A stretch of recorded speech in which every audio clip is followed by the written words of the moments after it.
Alhamdulillah puji syukur da ajunan Gusti Allah Subhanahu wa taala. Segala puji milik Allah Subhanahu wa taala, yang mana Allah mentakdirkan kita menjadi hamba pilihan, yakni hamba yang selalu ringan untuk mengucapkan, yakni untuk berzikir, yang mana zikir tersebut merupakan satu peringatan yang pasti dari Allah. Di Al-Quran sudah jelas Allah berfirman, fadkuruni adzkurkum, ingatlah kamu kepadaku, adzkurkum. Antara lafaz fadkuruni dengan adzkurkum ini tidak ada kata pemisah, kata lainnya tidak ada huruf ataf di situ. Itu menandakan balasan Allah itu tidak nunggu lama bagi kita. Jadi ketika kita ini mau untuk berzikir, seketika itu juga Allah ingat kepada kita. Sungguh beruntung bagi setiap hamba Allah yang selalu diingat oleh Allah. Apa keberuntungannya?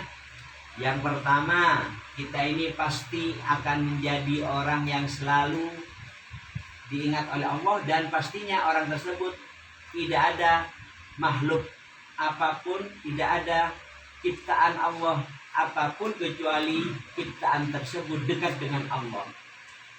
Berarti ini merupakan sebutan yang mulia bagi kita. Umpamanya kita ini disebut sebagai abdullah, sebagai hamba Allah, pantas kiranya, insya Allah pantas kiranya bagi kita. Karena apa? Kita ini tidak pernah bosan untuk menyebut nama Allah. Siapapun yang mengajak kita untuk menyebut nama Allah, ringankanlah sambutan daripada orang tersebut. Sambutlah ajakan orang tersebut dengan hati yang ikhlas. Sambutlah panggilan ajakan orang tersebut dengan segera. Apa tujuannya? Rasulullah SAW bersabda di dalam satu hadisnya, dikatakan bahwasanya orang yang tidak mau untuk menjawab suara adzan dikhawatirkan mati dalam keadaan su'ul khotimah. Antara ancaman daripada hadis tersebut dengan balasan yang namanya su'ul khotimah ini ada hubungannya? Tidak ada hubungannya. Suara adzan ini adalah suara panggilan untuk mengerjakan kewajiban kita kepada Allah. Tidak ada ajakan yang mengajak kepada, mengingatkan kita kepada kewajiban-kewajiban kita kepada Allah, kecuali keajakan tersebut itu baik. Ketika ada satu kebaikan tanpa adanya tanggapan dari kita, bahkan naudzubillahi min dzalik, dihiraukan oleh kita, apa yang terjadi? Kata Rasulullah, dikhawatirkan orang tersebut su'ul khotimah. Jadi kita kalau umpamanya masih ingin tahu seberapa ukurannya harapan kita ini kepada Allah, Allah juga memperhatikan kepada kita, ingin mengetahui seberapa Allah itu cinta kepada kita. Kita ukur seberapa kita ini senang menerima aturan-aturannya Allah. Jadi ketika kita ini mampu untuk menerima semua kewajiban kita yang sudah ditetapkan oleh Allah dengan 100%, maka pertanda Allah masih senang kepada kita. Kemudian dihubungkan dengan hadis yang lain, yakni jelas dan sering diucapkan oleh para ulama. Apa itu? Man yuridillahu bihi khairan yufaqihuhu fiddin. Orang yang dikehendaki baik oleh Allah, maka orang tersebut itu akan dikasih kesempatan mengerti daripada agama-agamanya Allah. Oh iya, saat ini adalah saya ini berumur 10 tahun. Sholat itu wajib bagi saya. Seketika itu juga kita sambut dengan apa? Dengan perasaan riang gembira ajakan-ajakan Allah tersebut, tanpa mengikuti aturan fikih yang sudah ada. 10 tahun tidak sholat dipukul, tidak usah nunggu dipukul, tapi sambutlah dengan hati yang ikhlas. Insya Allah kalau kita ini merasa kecil, suatu saat akan dewasa. Dan kedewasaan itu harus kita sampaikan ketika kita ini mempunyai tanggung jawab yang namanya keluarga. Anak, istri, keluarga harus disampaikan. Bahkan Allah mengatur kepada kita dengan tidak usah muluk-muluk.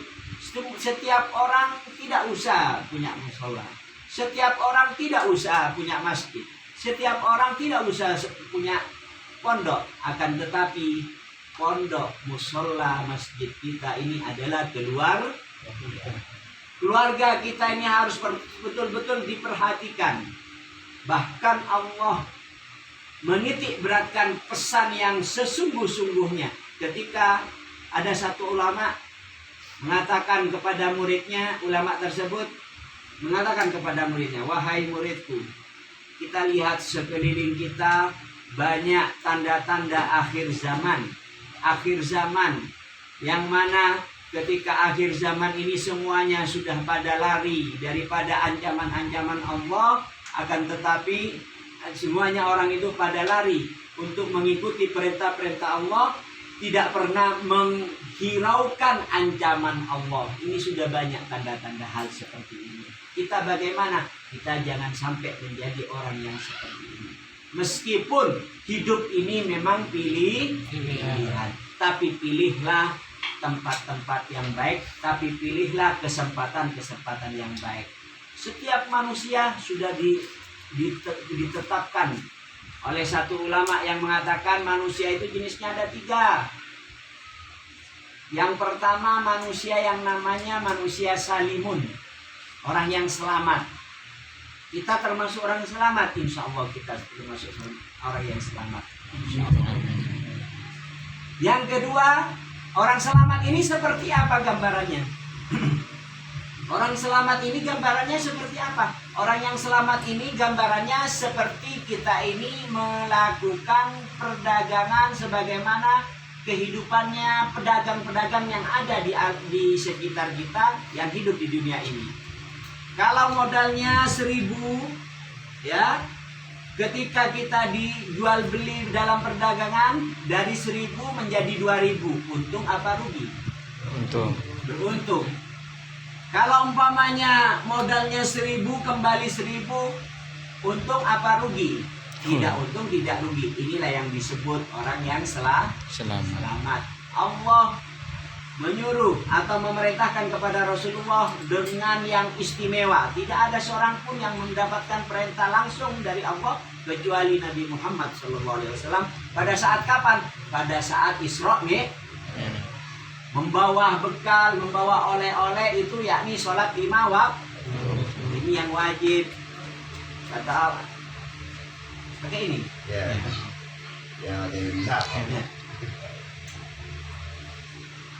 Ketika